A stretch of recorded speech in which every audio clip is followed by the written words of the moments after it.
Hello and welcome to the Change with Him Real or Redeemed podcast. This is Sarah, and today's episode just happened. I was just inspired. If you listen to any of the others, you know that I just had a baby and he's 2 weeks old now, and there's a lot that comes with that. There's just so many changes energetically, emotionally, mentally, physically, spiritually. You begin to see things in a different way, and it's in so many ways drawn me so much closer to God. From the beginning of the pregnancy, in other episodes that I shared, when the enemy tried to attack and used sin as a gateway to come in, because that is what sin does. I was living in sin, and it was one of the most difficult, painful times of my life, especially with this residing inside. When I found out I was pregnant and didn't know whose he was at first. Thank God now we know for sure he's my husband, but I didn't know that at first. And there's still a lot, I think, processing with that, but it has launched me into drawing much more near and close to God, and just asking him to show his presence to me, and asking him to draw as near to me as can be. And tonight was an experience of that, and it was so cool. It was so pure, so just the way it just naturally happens, in the way that we least expect it, that we can't create it. So I was just feeling the overwhelm today, the loneliness that settles in for a new mom when they feel like they're doing everything. And I actually saw a story yesterday about flamingos, and I still need to Google this. I'll probably do it after this episode. But if you Google why do flamingos lose their pink, like there are some flamingos that are super, super bright pink.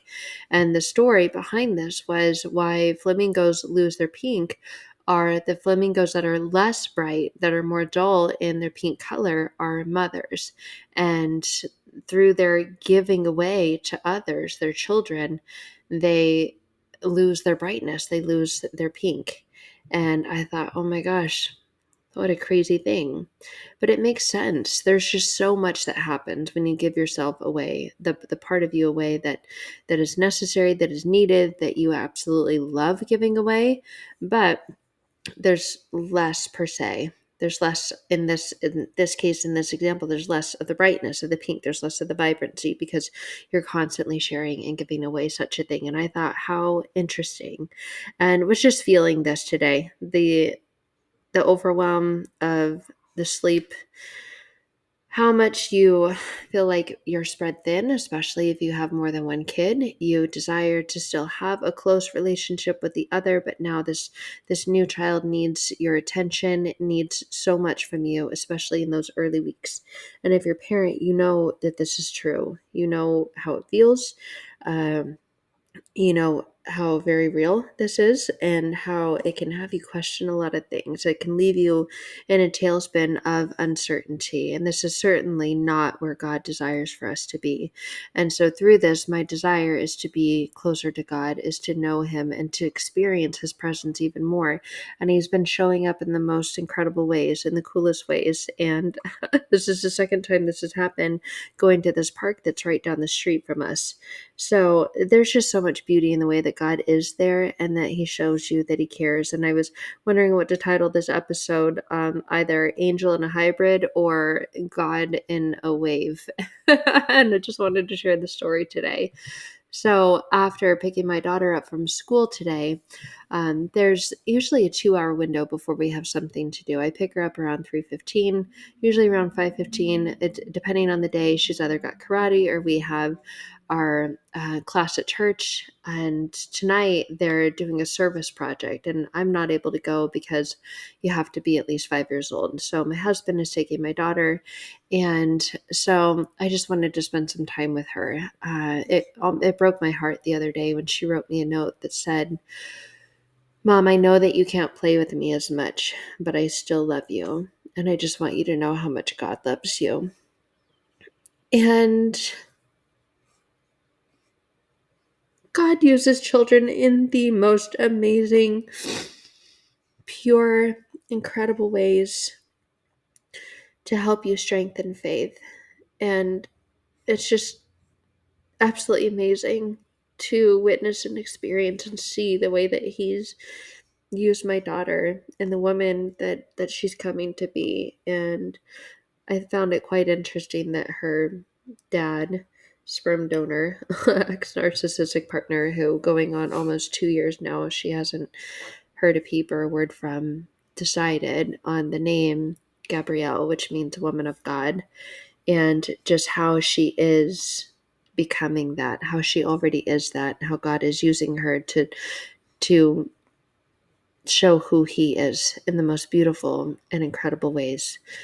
And I've had so many people tell me that about her, and that is the truth about her. And it's absolutely, it's one of the greatest joys of my life, is to witness and to experience her relationship with God and who she is. And it's true, it's pure, it's natural. There's no agenda connected or attached to it. And as adults, a lot of times we have agendas attached to things. We have expectations around things. We have so many things that fill our mind. And I truly believe that's why God calls us to be like a child. So this story is, I picked her up from school today. We came home and we're playing pizza parlor, and she's got these blocks from the project that my husband is working on, putting a garden in our backyard. She's like putting masking tape around them so that they can be part of this restaurant that she's created and that she's built. And so I'm the cashier, and then the other role that I had was the customer, coming in and ordering 182 cakes, ice cream cakes, and we're at a pizza parlor, but she had me order 29 tacos instead, just fun kid stuff. And suddenly she switched. She's like, okay, I think she could tell maybe I wasn't that into it, and she knows what I am into, is going outside and getting fresh air. And God bless her pure little heart, she said, Mom, I want to go roller skating. And in my mind I thought, are you kidding me? Okay. So I said, okay, let's go. She said, it's really nice, let's go get some fresh air. I thought, okay. Sarah, exhale and embrace. And we go in the garage, and she's got these roller skates that you can exchange. You can exchange the bottom, the base, and you can make them either roller blades or roller skates. And they were roller skates, and she wanted roller blades. And so we had to find the tool to switch them and change them so that she could have roller blades instead of roller skates. So we did that. And then we're on our way. I got my son wrapped up in just carrying him, and brought the dog so he could come out and get some fresh air. And she leads the way, and I'm following, walking behind her. She's roller skating, falling down on every rock that she hits that was in the sidewalk. Me telling her, this is why it's a great idea to wear your shoulder pad, or not your shoulder pads, your knee pads, your elbow pads, your helmet. I know, Mom, but it's okay. I'm like, okay. And they are. I think they're up at our cabin, so hour and a half away. So anyway, she's okay. She falls down. I'm okay. I'm okay. Like, okay. And her knee is all scraped up, but she's tough. She's got this. So she said, do you know where we're going? And I said, I don't, but I'll follow you. And she led to a park that we would play at together. And we played there for a while until I said, honey, I don't have my phone, but we probably got to go. And she said, okay, 10 more minutes. I said, all right, this whole 10-minute thing works, letting them know, okay, we've got 10 minutes, we've got 5 minutes. It's a good idea to do that instead of saying, let's just go, because then freak out, meltdown mode. And she's gotten really good about this. So 10 more minutes, and we're there, we're playing. And then we're roller skating. We're roller skating back, actually rollerblading back. And we're just walking, and it is a really nice day. I'm just enjoying being with her, seeing her growth, seeing her just become the woman that God has created her to be. And we're almost close to home, and she sees cars. I see all these white cars, and they're slowing down and they're turning. Most of them keep driving by, and I don't see what she does because she's quite a ways ahead of me. But I see this car that stops, and it stopped longer than the other cars that had passed us by stopped. And there was something about it that I thought, okay. I mean, yes, they stopped because they're waiting to turn, but there was no reason to stay stopped for as long as they stopped. The windows were up, and just as I'm kind of looking at the car, The window begins to roll down, and there's a woman in the driver's seat, and she says, "Is that your little girl up there?" And I say, "It is," and kind of laugh. And she says, "She is the most precious thing. She's just so sweet. Right when I passed her, she waved at me." And I thought, "Oh, okay." And how nice to do, how innocent to do. I mean, she didn't have to, but my daughter just does that. She's constantly waving at people, smiling at people, just a joy and a light to people. And these are people she doesn't know. They're often people that are going by, walking by, and she'll just smile and wave. And she rolled down the window and she said, "Oh my gosh, do you have another one there?" And I said, "I do. He's only 2 weeks old." And she said, "Oh my gosh, your children are so precious. Thank you for choosing life." Oh my gosh. Thank you for choosing life. They're just such a blessing. Wow, you were such a great mother. It was such a joy to have your daughter wave to me as I drove by her. Good job, Mom. You're doing an amazing job. Keep it up. And I just felt like my jaw dropped. And I smiled and I just said, "Thank you." I said, she is such a treasure." And she said, "Children are, they're just blessings and gifts from God." Good job, Mom. Children are such a blessing from the Lord. And I said, "They surely are. Thank you so much." And she said, "Have a great evening. God bless you." And then I started walking, and my daughter at that time had gotten to the main street, so she stopped and started skating back to me. And I grabbed her hand and she said, "Mommy, what did that girl say?" And I said, "She just told me how much of a blessing you were and how she really loved that you waved at her." And she said, "Who was she? Did you know her?" And I said, "No, I have no idea who that woman was. I've never seen her before. I've never talked to her before." And it was cute. The next question was, "Well, how old was she?" And I said, "I don't know, maybe 50." But all I knew was she was a woman in a hybrid. And the words that she said, they just stuck out to me.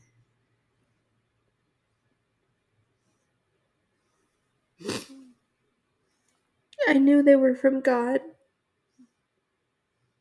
A complete stranger walking by me that stops to talk to me because my daughter waved to her. Especially on a day like today when everything felt heavy, it felt overwhelming. And she said those words, "Thank you for choosing life."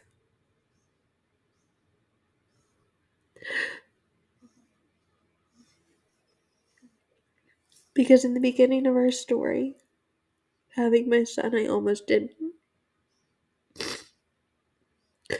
And that was one of the most difficult times, one of the scariest times. And now looking at my son as he begins to open his eyes, as he falls asleep on me, as he nurses, when it feels overwhelming. And I cry out to God, and I seek his presence, and I seek answers.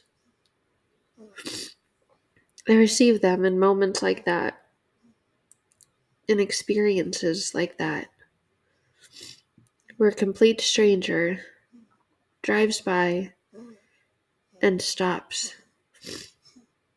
and says hi because my child waved at her. I just thought, "Hi, God." Thank you. And I know that's the way he shows up. I know that's the way he cares because he does care. And there's so much beauty in the way that he shows that he's there, in the way that he uses others, in the way that he uses us, in the way that he uses children, in the way that he uses strangers. He's always showing that he cares. And I just imagine God being like my daughter, like Jesus, just people walking by, complete strangers, and Jesus just waving at them, letting them know, "I see you. Hi. I care about you. I acknowledge you. You're there. I'm here. I'm waving, saying hi. Big smile on my face." I'm in this place. So oftentimes when we're in the heaviness, when we're in the overwhelm, we're wondering, where is God? Where is Jesus? And I feel like he's there. He's like my daughter. Like he's waving as we're just going by the busyness of life. Just like cars were going by and driving by, and not one of them stopped to say hi. I mean, why would you, right? It's kind of weird. Like to just stop, roll down your window, say something to a complete stranger. But it was in the connection to these things, the engagement with these things, that I got to experience and see the love of God and feel his presence there and know that he's there and know that he cares through the words that that woman said, the actions that my daughter took. And she shared something so special with me today when we got home. We decided to play. And I know that this was why God calls us to play. He calls us to just be. He calls us to use our imagination and not be so rigid, not be so structured, not be so has to be this way and have our entire day planned out in such a certain way. I had no idea we're going to come home and play Pizza Parlor today, but through the playing of Pizza Parlor, I got to connect with my daughter and learn more about her and her relationship with God and experience something that allowed me to strengthen mine. And that's the way God works. He works through experience. He works through others. He works through transformation. He uses strangers. He uses the innocence of a wave and a smile to say, I'm here. I'm with you. I see you. I love you. I care for you. So she was telling me that she was really sad at school today. And I said, what was it that took place? And she said, well, I was really sad because I couldn't have my job at the pizza parlor. And I said, what was your job at the pizza parlor? And she said, the cashier.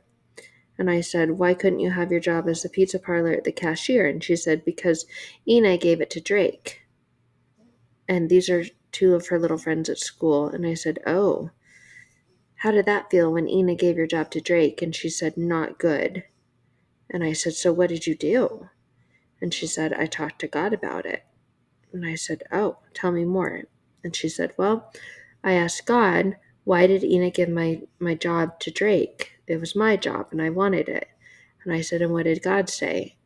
And she said, well, God said, talk to her about it. Talk to the one that you have the problem with. And I said, interesting. And then what? She said, so then I went and talked to Ina about it.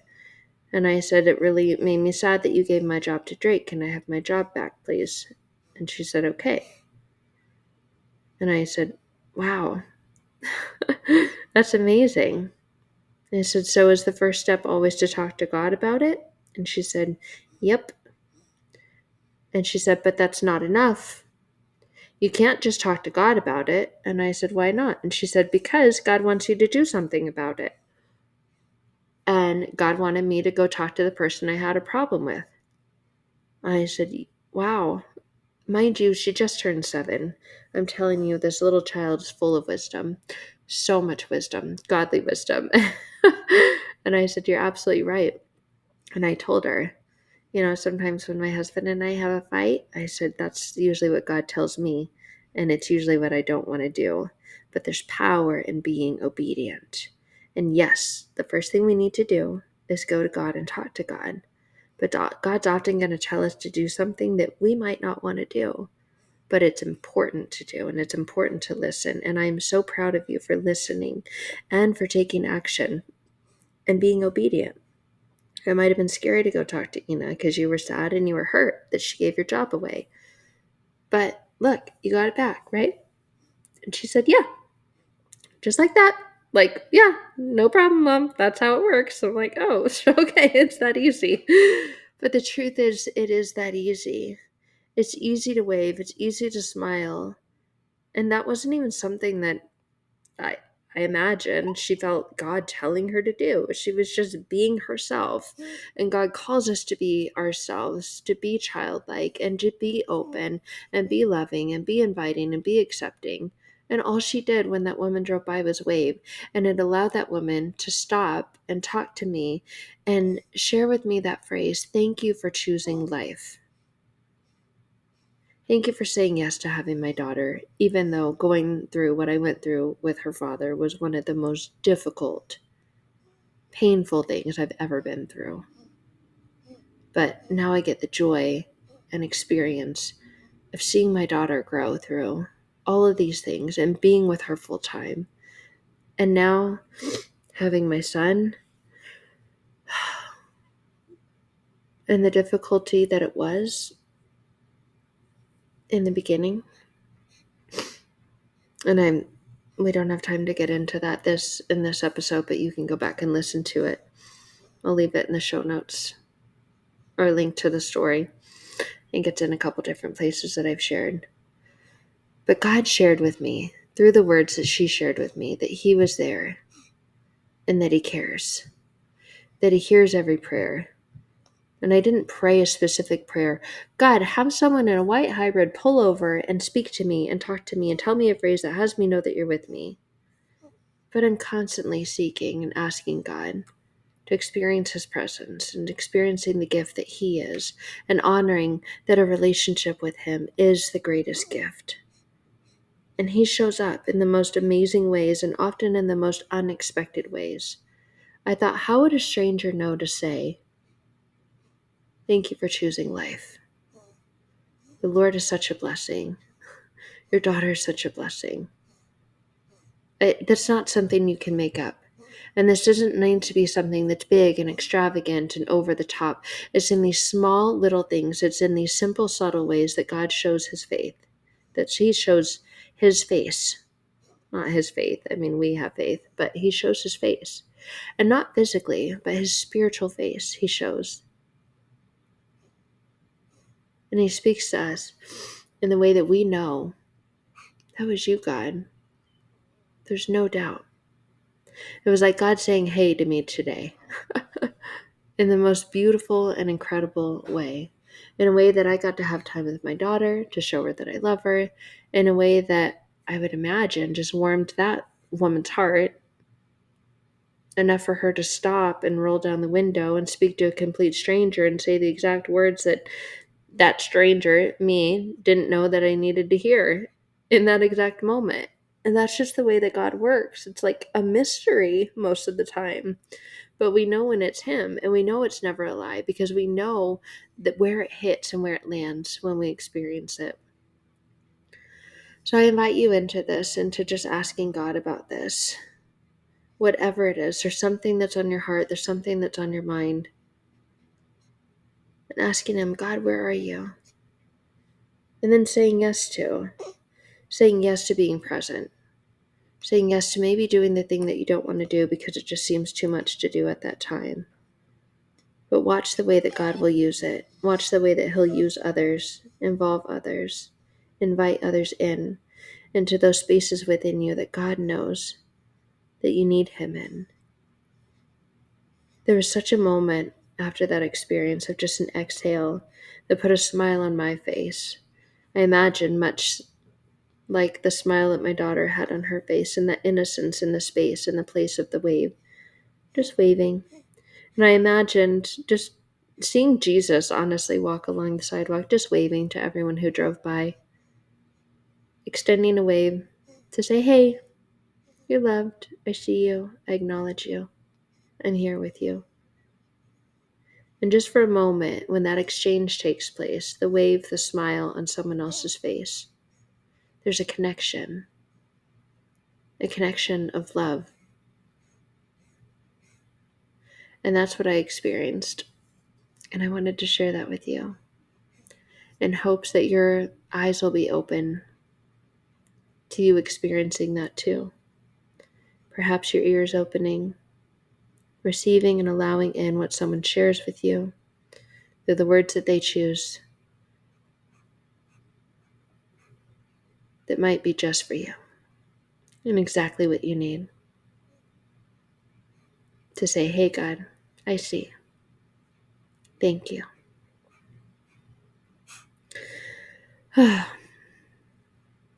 Thank you guys for listening.